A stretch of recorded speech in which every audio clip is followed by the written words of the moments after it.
యెషయా గ్రంథము 6వ అధ్యాయం 5వ వచనం. అయ్యో, నేను అపవిత్రమైన పెదవులు గలవాడను, అపవిత్రమైన పెదవులు గల జనుల మధ్యను నివసించువాడను. నేను నశించితిని, రాజును సైన్యములకు అధిపతియు నగు యెహోవాను నేను కన్నులారా చూచితిననుకొంటిని. ప్రవక్త ఈ దశలో ఇంకా శిక్షణలో ఉన్నాడు. ఒక ప్రవక్త దేవుని యొక్క పని అయ్యుండి దేవుని వాక్యమును మనిషికి వివరించును. ఏ మనిషి అయినా తేలికైన హృదయంతో ఒక ప్రవక్తగా తయారవ్వలేడు.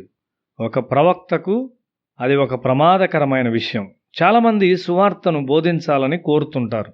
అయితే దేవుని వాక్యమును ఉపయోగించుటకు వారు క్రమముగా శుద్ధి చేయబడలేదు లేక పరిశుద్ధపరచబడలేదు.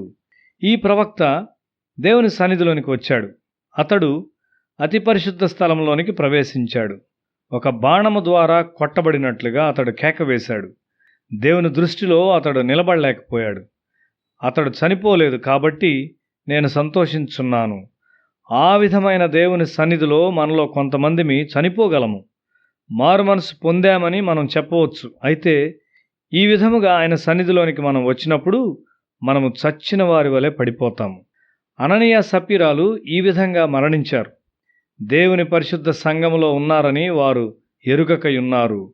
వారక్కడ వేషధారుల వలె ప్రవర్తించుచున్నారు. 24 సంవత్సరాల క్రిందట ఒక యవనస్తుడు మాతో నివసించుటకు వచ్చాడు. అతడు మారు మనసు పొందానని చెప్పాడు. జాగ్రత్తగా ఉండుము, ఈ గృహము దేవునికి చెందినది అని అతనికి చెప్పాం. మా బృందంలోని సభ్యుల డబ్బును అతడు దొంగిలించటం ప్రారంభించాడు. సహవాస సభ్యుల నుండి డబ్బు దొంగిలించట సులభం. ఎందుకనగా వారి మధ్య దొంగలు ఉంటారని వారు ఎదురు చూడరు. నేను అతన్ని హెచ్చరించాను. నేను ఇంటికి వెళ్ళుచున్నానని అకస్మాత్తుగా అతడు మమ్మను విడిచి వెళ్ళాడు. అక్కడ తన ఇంటిలో అతడు పక్షవాతంతో మొత్తబడినాడు. అతడు 20 సంవత్సరాల యవనస్తుడు.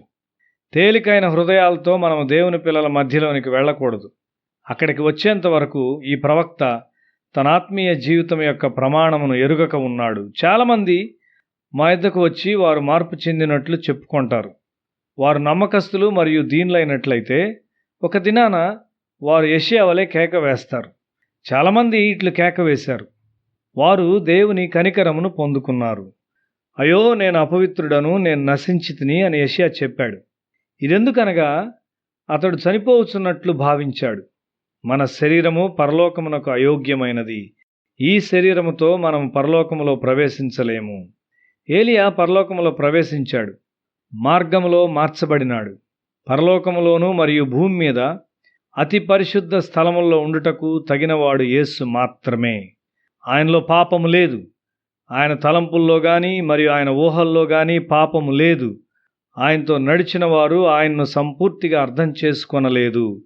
యూదా ఆయన్ను తక్కువగా అంచనా వేశాడు, వెంబడించాడు, చివరికి నాశనమయ్యాడు. పరిశుద్ధులతో ఉండాలని కోరి నాశనమైన చాలామంది ప్రజలను నేను ఎరుగుదును. వారితో స్వేచ్ఛగా ఉండుట ప్రమాదకరము. వారితో ఉండుట మరియు వారితో భుజించుట సులభము. దేవుని పరిశుద్ధతను గూర్చి జాగ్రత్తగా ఉండుము. ఎక్కువ మోతాదులో విద్యుత్తును పంపించు కొన్ని తీగలు ఉన్నాయి. నీవు వాటిని సమీపించుట కూడా ప్రమాదకరం.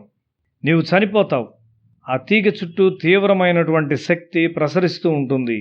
దేవుని పిల్లలతో తేలికైన హృదయాలతో తిరుగుటను గూర్చి జాగ్రత్తగా ఉండుము. సుందర్ సింగ్ యేసును చూచినప్పుడు ఇది చాలును, ఈ దర్శనమును ఇంక నేను చూచి భరించలేను అని చెప్పాడు. కొంతమంది అపస్మారకముగా పడిపోతారు. దేవుని చేత పరీక్షించబడిన ఒక ప్రవక్త ఇక్కడ ఉన్నాడు. అతడు దేవుని సన్నిధిలోనికి ప్రవేశించాడు. అక్కడ దూతలు ఉన్నారు గాని వారి ముఖములను కప్పుకొన్నారు. ఆ భవనమంతా కంపిస్తూ ఉండినది. ఆయన సర్వశక్తిమంతుడైన దేవుడని మనము తప్పక తెలుసుకొనవలసి ఉన్నాము.